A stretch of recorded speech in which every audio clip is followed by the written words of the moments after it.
Novelist Albert Camus published The Stranger in 1942, during the darkest hours of the Second World War, and it arrived like a quiet detonation in the landscape of French literature. The novel tells the story of Massault, a French Algerian clerk whose mother has just died, and who narrates his own life with a peculiar emotional flatness that unsettles everyone around him.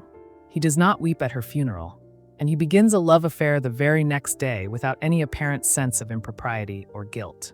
Then, on a blindingly bright afternoon on an Algerian beach, he shoots an Arab man for reasons that seem almost arbitrary, and this act of violence becomes the hinge on which his entire fate will turn.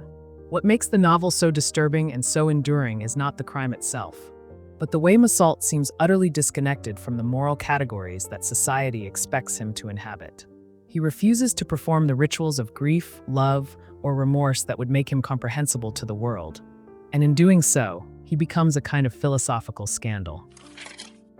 Camus himself was born in Algeria in 1913, the son of a cleaning woman and a father who died in the Great War when Albert was only an infant. He grew up in poverty, under the relentless North African sun, and he carried that landscape with him throughout his philosophical and literary life. By the time he wrote The Stranger, he had already begun to articulate the philosophy that would later be called Absurdism, a vision of human existence that rejected both religious consolation and nihilistic despair. For Camus, the world offers no inherent meaning, no divine plan, and no cosmic justice waiting to redeem our suffering. We are born into a universe that is indifferent to our desires, our questions, and our need for purpose, and yet we continue to long for answers that will never come. This tension between our demand for meaning and the silence of the world is what Camus calls the absurd, and Massault is its most radical embodiment in fiction. Massault lives entirely in the present moment, attending only to physical sensations and immediate experiences without layering them with interpretation or emotional narrative. When his mother passes away, he registers the heat of the funeral procession and the glare of the sun more vividly than any sense of loss. When he falls into a relationship with Marie, he enjoys her company and her body, but when she asks if he loves her, he says that the word means nothing to him. And this is not cruelty or callousness in the conventional sense, but rather a refusal to pretend that his feelings conform to the scripts that society has written for him. He will not fake grief to satisfy the expectations of others, and he will not drape his experiences in the comfortable lies that make life bearable for most people. And when he kills the Arab man on the beach, it happens almost as a physical reflex, triggered by the unbearable intensity of the sun and the heat rather than by hatred or intention. What Massault reveals is that beneath all our social performances and moral vocabularies, there may be nothing but randomness and sensory chaos. During his trial, Massault discovers that he is being judged not primarily for the murder itself, but for his failure to cry at his mother's funeral and his inability to express the proper sentiments of guilt and repentance.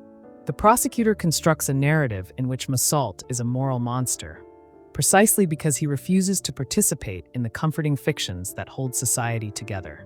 The courtroom becomes a stage on which the machinery of meaning is imposed upon a life that has resisted it, and Massault is condemned less for what he did than for what he represents. He is the living proof that the values we hold sacred are arbitrary conventions, and that beneath them lies an indifferent universe that cares nothing for our laws or our pieties. In the final pages, facing execution, Massault experiences a strange kind of liberation, opening himself to what he calls the benign indifference of the world. He realizes that he has been happy, and that happiness does not require the consolations of meaning or the hope of redemption from beyond. The Stranger remains one of the most provocative and challenging works in modern literature because it forces us to confront the possibility that the meanings we live by are fragile human inventions rather than eternal truths. Camus does not offer us an easy nihilism or a comforting humanism, but rather a stark invitation to live with full awareness of the absurd and to find a kind of defiant joy within that awareness.